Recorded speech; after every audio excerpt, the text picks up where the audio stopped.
5 things you can do to get the most out of the time and money that you put into college.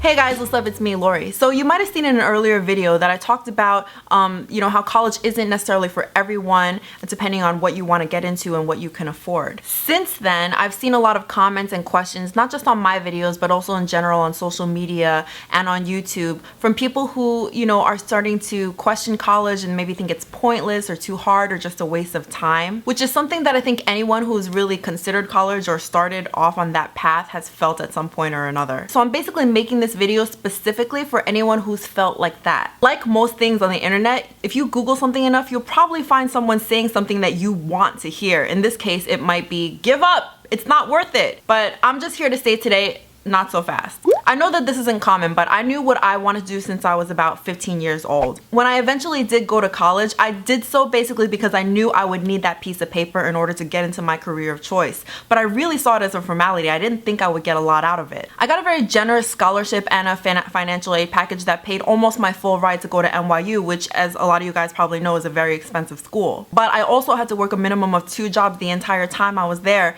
because cost of living is really high in New York. And I'll do a whole video about that at some point soon, like in terms of how to get money for college and sustain a living while you're doing it. Long story short, it was exhausting, and physically, I think if I had to do it again now, I probably wouldn't even be able to do it. I slept through a lot of my classes. I struggled to keep my GPA high enough to keep my scholarship, but I got through it by reminding myself all along the way that if I just hustled hard enough for those 4 years, there was a light at the end of the tunnel, and if I got through it, I'd be okay. And I was right. So within about a month after I graduated, I did get a job at a great company that was like my dream job. The job didn't initially pay very well. I had to have a second job for the first year or so, but I did get it, and within 2 years I was promoted, and the rest is history. But anyway, since hindsight is 2020, I figured I'd look back on that and try to break down some tips on how I did it. The first thing is to choose your classes wisely. NYU is a big school and it's got a lot of course offerings, so I really could have easily gone through 4 years just taking throwaway classes from professors that I knew were really easy. But I got a tip from someone early on during freshman year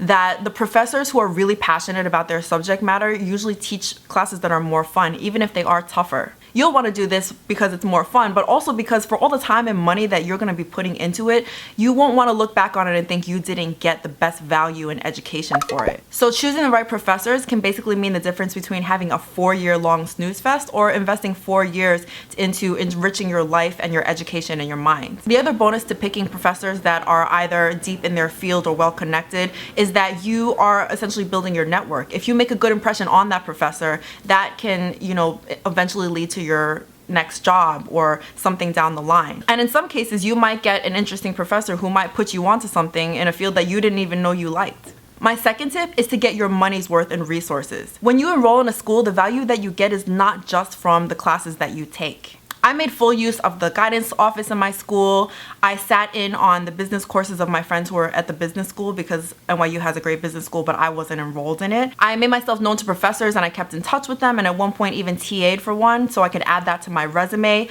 I went to career fairs, and I also just used like the free gym and the library, anything that I could get. If you're thinking about going to a smaller school or you're in a smaller school, this may not matter as much, but for schools like NYU, they're huge and they're full of resources, but they're kind of a free-for-all, and what you get out of it is kind of a DIY process. It's up to you to do the research and to figure out what's available to you and to make use of it, or you might just like go through the entire time not even knowing that they existed. My third tip is kind of a counterintuitive one.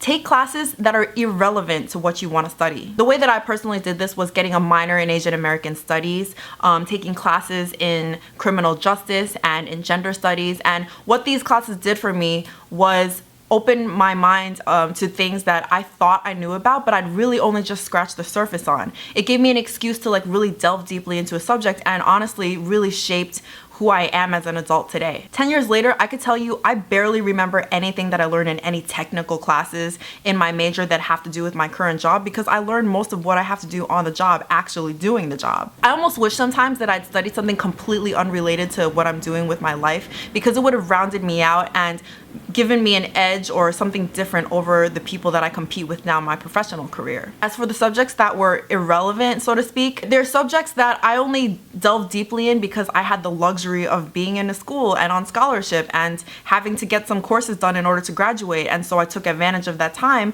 and now they are subjects that I'm personally just very interested in and I'll read about on my spare time for fun. My fourth tip is possibly the most important tip out of all of these 5. It's to start working. Going to school does not stop you from getting real world experience. That's a myth, because the truth is no one's telling you that you can't work while you're in school. I knew that I was getting into a field that wasn't necessarily going to pay me very well when I graduated, and I could not afford to wait several years just to get my start. So I had to start early to put myself in the best position as soon as I graduated to potentially get a job that I could use to sustain my life. I took on internships, both paid and unpaid, to make sure that I had at least 2 or 3 of them on my resume to build up my experience. I also was eligible for work study, which is great and pays higher than minimum wage, but they cap you at a certain number of hours per week. So I took on another job that paid close to minimum wage at the kiosk in Port Authority bus terminal selling cell phones. This tip for me was actually a lot easier because I was a commuter student. I went to a school in the same place where I grew up, so I basically hung out with the friends that I grew up with, and I could probably count the number of people I met in college on one hand.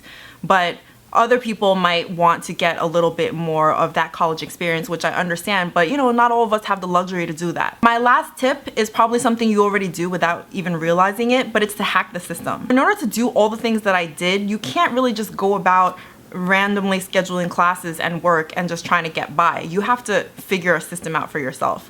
So what I did was I crammed all of my classes into 2 full days, with one exception, because I think language classes were 4 days a week. So I would do all my classes in 2 days and then do those language classes when I had to do them in the very early morning so I could get them out of the way quickly. But between full-time school and full-time work, obviously I was always out of time, so I had to cut down on certain things.